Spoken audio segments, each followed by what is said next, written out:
You are listening to Viewpoints from PlaceCloud. Cultural researchers tell stories of places from around the world. For the full multimedia experience and to support the creators you enjoy, visit placecloud.io. The expulsion of the Dutch from the northeast of Brazil after 24 years of occupation from 1630 to 1654 fuels all sorts of myths in the national imagination. There are those who worship the Dutch, and in particular the Dutch Governor-General between 1637 and 1644, Maurice de Nassau, as a good colonizer, a man concerned with development, arts and sciences in the colony. Then there are those who believe that the three races of Brazil, white, black and indigenous, came together in favor of the common ideal of freeing Brazil from colonialism.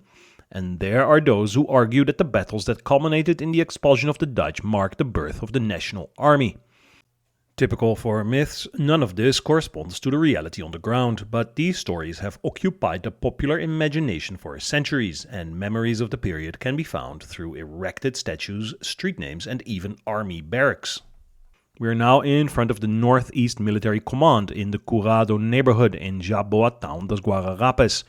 In this city, more precisely in Montes Guararapes, the main battles between Portuguese Brazilians and the Dutch took place in 1648 and 1649. This period of social upheaval is called the Pernambucan Restoration, when wealthy men and producers of the white gold of sugarcane joined forces with military figures and repeatedly attacked strongholds that were crucial to the Dutch administration on the coast and in the interior.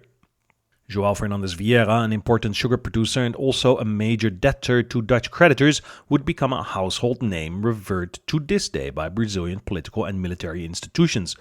Fernandes Vieira was joined by the leader, André Vidal de Negreiros, and the commanders of the Mestizos, Henrique Dias, a former slave, and Felipe Camarão, an indigenous man converted to Catholicism. To this day, these leaders are still prominently commemorated, perhaps even worshipped, in the myth of the union of Brazilian races. But it is worth noting that this notion did not exist at the time, nor did any type of Brazilian patriotism or respect for the diversity of the people who made up the colony of Brazil. Mainly because the historical event we are referring to here is not called the Restoration by chance, since the expulsion of the Dutch did not occur due to a nationalist feeling, but rather loyalty to Portugal, which had its authority restored in the north of Brazil when its Dutch enemies were defeated. Even with the intense work of contemporary historians to demystify the events related to the Dutch occupation and the war that brought it to an end, artistic production, commemorative dates, the names of neighborhoods, streets, buildings, and public spaces insist on perpetuating a civic cult of the Portuguese homeland disguised as Brazilian. The largest public hospital in Recife is called Hospital de Restauração because it was created to commemorate the tricentennial of the restoration of Pernambuco in 1954. Another hospital in the city of Olinda was founded to honor the same date and was called Hospital Tricentenario. And what about army barracks, locations that are conceptually closer to the War of Restoration than infrastructure connected to the health sector?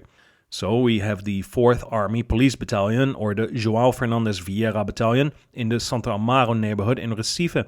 André Vidal de Negreiros received the honors of naming the 15th Motorized Infantry Battalion of the Army, the Vidal de Negreiros Regiment, in João Pessoa, and the 19th Battalion of the Military Police of Pernambuco in Recife. Non-white leadership was also remembered in similar tributes, and black leader Henrique Dias gave his name to the 6th Battalion of the Military Police of Pernambuco in Jaboatão dos Guararapes. The commander of the indigenous people, Felipe Camarão, named the 1st Traffic Battalion of the Military Police of Pernambuco, the 1st Battalion of the Military Police of Rio Grande do Norte, and the 7th Motorized Infantry Brigade of the Army, both of the latter in the city of Natal. The curious thing about the place where we are now is that the headquarters of the Northeast Military Command, one of the branches of the Brazilian Army, responsible for military jurisdiction in 8 of the 9 states of the Brazilian Northeast, adopted the word Guararapes on its coat of arms. Here, on the facades of the headquarters, there is a fresco alluding to the battles of Guararapes that took place in 1648 and 1649, a decisive moment, part of the claim that the Brazilian army was born there, information that is also broadly highlighted on the website of the CMNE, the Comando Militar do Nordeste. In addition to the Guararapes headquarters, there's also in the same region the 10th Motorized Infantry Brigade of the Army, called the Francisco Barreto de Menezes Brigade, after the general acclaimed by its members as the restorer of Pernambuco, given his leadership in the Second Battle of Guararapes, which did mark the most important victory of the Portuguese Brazilians against the Dutch.